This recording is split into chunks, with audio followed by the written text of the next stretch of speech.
I just want to take a moment as we're preparing for communion to highlight our Advent journey one more time.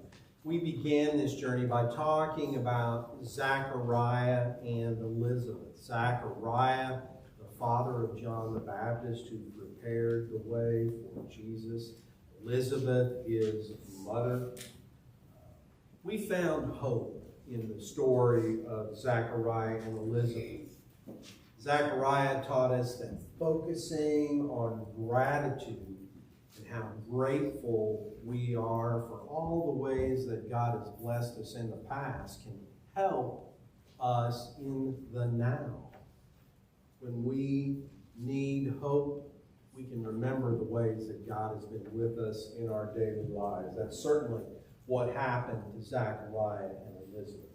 We talked about Mary and Joseph after that, and how God's love and reassurance made them accept the miraculous thing that had happened to them and helped them through that difficult time. We learned that when we respond to God's love, we can find our own capacity for love getting bigger and greater and growing.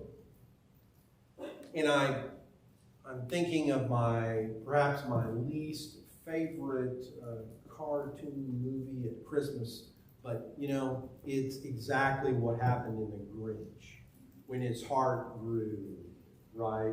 The Grinch's heart keeps growing bigger and bigger, 3 times as big each day. The transformed Grinch teaches me that we can be bringers and bearers of love in the Christmas season and beyond.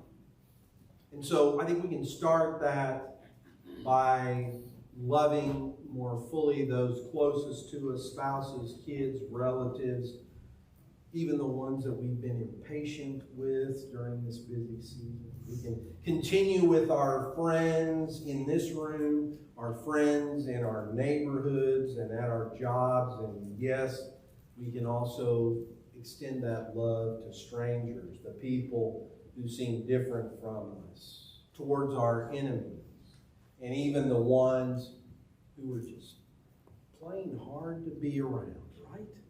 We can extend that love. Love has come into the world. We are celebrating Emmanuel, God with us tonight.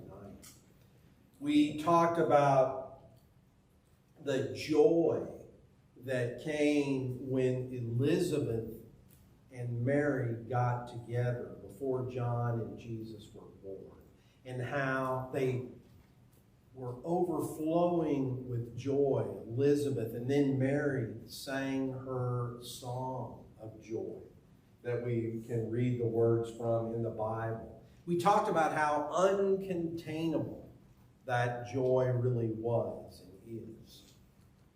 And so we just want to open the lid on our joy and share it with everyone we meet. This morning, we talked about the shepherds and how they became the witness and the bearers of peace and went forth to share this story of how love, joy, hope, and peace had come into the world. The Messiah came into the world in the humblest of ways. Human, infant, poor, dependent on others, but his name shall be called Wonderful Counselor, Mighty God, Everlasting Father, Prince of Peace, Emmanuel, God with us. It was a miracle. It was unexpected.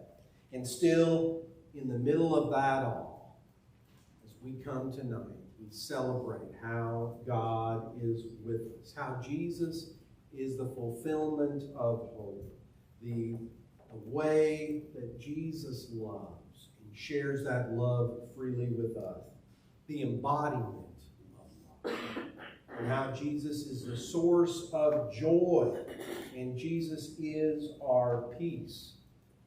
Jesus is life. As we arrive at Christmas, open your heart to Jesus. Just like the shepherds did, we have come to worship. Let's open our hearts and receive that love, joy, peace, and hope. Tonight, on the eve of Christmas, we're just like those shepherds. So tonight, when we finish singing Silent Night and extinguish our candles, let us go forth and share the story of how God came to be with us. You know, Jesus, when he was older, gave us a special way in which we could remember the love, hope, joy, and peace, and that is around the table of communion. And so we will take communion together in just a few minutes. Jesus invites all are welcome. Let's prepare now as we sing together away in